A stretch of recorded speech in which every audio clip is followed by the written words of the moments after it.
Përshëndetje shenja e peshores. Sot do të zhvillojmë një pyetje rrufe të tipit kush ju xhelozon? Kartat që ranë për ju janë horizonte të largëta, kulla dhe shenjë toke. Karta me horizonte të largëta nënkupton se ju jeni një shpirt që shikon larg, që ka vizione, plane dhe ëndra të mëdha. Kjo kartë tregon gjithashtu për dikë që nuk është fizikisht pranë jush.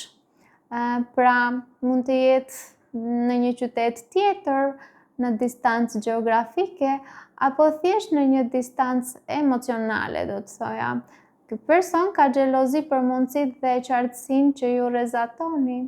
Kjo xhelozi lidhet me mënyrën se si ju projektoni vetveten përpara, pra pa frikë nga e panjohura.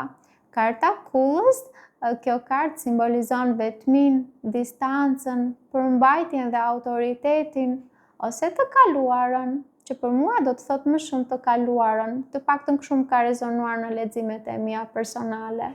Mund të tregoj një person me pozicion të lartë, ose që e ndjen veten superior, por që është emocionalisht i izoluar. Edhe ky person mund të ketë qenë dikur në afërsi me ju, por tani ndihet sikur ju jeni ngritur më lart, ose jeni më të dukshëm, dhe kjo krijon tek ai ose ajo ndjenjën e krahasimit dhe mangësisë. Xhelozia vjen nga dikush që i përket shenjave të tokës, demi virgjëresha ose bricjapi. Një person praktik, kokfort, por që shpesh nuk e shpreh drejt për drejt se çfarë ndjen. Ai ose ajo e sheh suksesin tuaj të balancuar, sharmin dhe qëndrimin tuaj diplomatik. E sheh gjithë këtë si një kërcënim të heshtur, kur rrezaton dritë në distancë, jo të gjithë shikojnë drejt saj me admirim. Faqim!